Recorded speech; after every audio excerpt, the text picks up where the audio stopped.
আসসালামু আলাইকুম বন্ধুরা, কেমন আছেন সবাই? আজকের ভিডিওতে আমরা সার্বিয়ার বেশ কিছু ভালো বিষয় আপনাদের সামনে উপস্থাপন করব। বর্তমানে এখন সার্বিয়ার ভিসা সম্পর্কেও ভালো কিছু নিউজ আপনাদের মাঝে দেওয়ার আছে। আমরা রিসেন্টলি বেশ কিছু ভাইয়ের সাথে কথা বলে দেখলাম তারা রিসেন্টলি কিন্তু ভিসা পেয়েছে এবং বেশ কিছু ভাই ফেক ভিসাও কিন্তু পেয়েছে। আজকে আমরা বিস্তারিত বিষয় সম্পর্কে কথা বলার চেষ্টা করব। যারা বর্তমানে এখন আপনারা সার্বিয়াতে ঢুকতে চেষ্টা করছেন বা সার্বিয়াতে যাওয়ার জন্য বিভিন্ন এজেন্সির মাধ্যম দিয়ে মূলত ফাইল দিয়েছেন প্রসেসিং করার জন্য, আজকে আমরা সব দিকের বিষয়গুলো নিয়ে কথা বলার চেষ্টা করব। অবশ্যই ভিডিওটি আপনারা টানবেন না, শেষ পর্যন্ত দেখবেন। আর সার্বিয়া বিষয়ে নতুন নতুন আপডেট পেতে হলে অবশ্যই আমাদের চ্যানেলটিকে সাবস্ক্রাইব করে দিবেন। তাহলে চলুন কথা না বাড়িয়ে আমাদের যে মূল ভিডিও আছে আমরা সেটা স্টার্ট করি।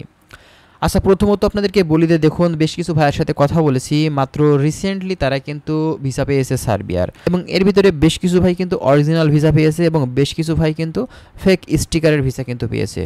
তো ফেক ভিসা যারা পেয়েছে তাদেরকে তো বুঝতে পারছেন ভাই, এগুলো আপনার ফেক এজেন্সি বাটপার টাউট এজেন্সির মাধ্যম দিয়ে তারা ফাইল প্রসেসিং করতে দিয়েছে, বিধায় কিন্তু এমনটা হয়েছে। এবং যারা অরিজিনাল ভিসাগুলো পেয়েছে, ঠিক আছে, তো তারা কিন্তু ভাই ভালো অথেন্টিক মাধ্যম ধরে কিন্তু তারা ট্রাই করেছে এবং সেটা দেখা গেছে যে আপনার 6 থেকে 7 মাসের মাথায় কিন্তু ভিসাগুলো তারা পেয়ে গেছে।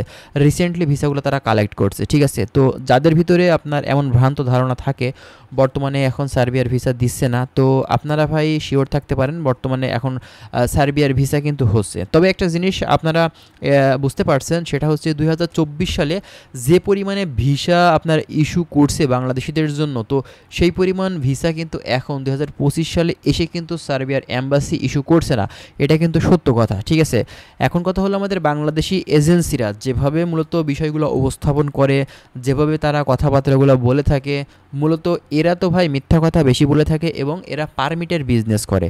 দেখা যাচ্ছে 5টা পারমিট যদি অরিজিনাল পেয়ে থাকে, 5টা পারমিটকে তারা কিন্তু 5x করে 5 5 25 করে কিন্তু তারা ফেক পারমিট তৈরি করে আরও 20টা ক্লায়েন্টের কাছ থেকে তারা কিন্তু টাকা পয়সা ফাইল নিয়ে কিন্তু আটকিয়ে রাখছে। কাজের নাম কিন্তু কিছুই করতে পারছে না, ঠিক আছে। তো এজেন্সিদের কথা বলতে গেলে ভাই সব এজেন্সি যে ভালো না বা দেখা সব এজেন্সি খারাপ এটা বললে কিন্তু ভুল হবে। বাংলাদেশ থেকে অনেক এজেন্সি আছে, তারা কিন্তু সার্বিয়া বিগত দিনগুলোতেও ভালো কাজ করেছে, বর্তমানে এখন পর্যন্ত কিন্তু ভালো কাজ করছে। তো আপনারা একটুখানি ভালোভাবে ভেরিফাই করার চেষ্টা করুন, ভালো একটা মাধ্যম খোঁজার চেষ্টা করুন, তারপরে আপনারা ফাইলটা দেন।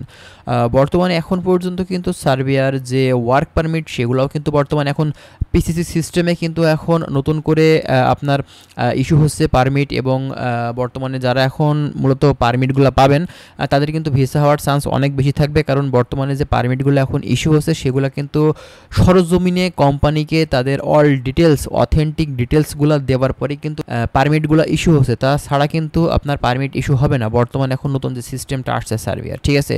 তো যারা সার্বিয়ার জন্য ভাই ফাইল সাবমিট করতে চাচ্ছেন, আমি বলবো যে ভাই আপনি যদি অথেন্টিক ভালো একটা মাধ্যম পেয়ে থাকেন আপনি অবশ্যই সার্বিয়ার জন্য ফাইল দিতে পারেন। তবে অবশ্যই আপনারা একটা জিনিস খেয়াল রাখবেন, সেটা হচ্ছে যত ভালো মাধ্যমই হোক আপনারা কম টাকা দেওয়ার চেষ্টা করবেন, এবং দ্বিতীয়ত আপনারা চেষ্টা করবেন একটা এগ্রিমেন্ট বা চুক্তি করার। চুক্তি ছাড়া কোনো কাজ হবে না, অবশ্যই আপনারা চুক্তি বা এগ্রিমেন্ট করে তারপরে কিন্তু কাজ করবেন। আশা করছি আপনারা কিন্তু বিষয়গুলো ভালোভাবে বুঝতে পারছেন। আর যদি কোনো কিছু আপনাদের জানার থাকে আপনারা কমেন্ট করবেন, আমরা চেষ্টা করব আপনার সার্বিয়া সম্পর্কে আরও অনেক ধরনের তথ্য জানানোর। তো ভালো থাকবেন সবাই, আজকে এখানে শেষ করছি, আল্লাহ হাফেজ।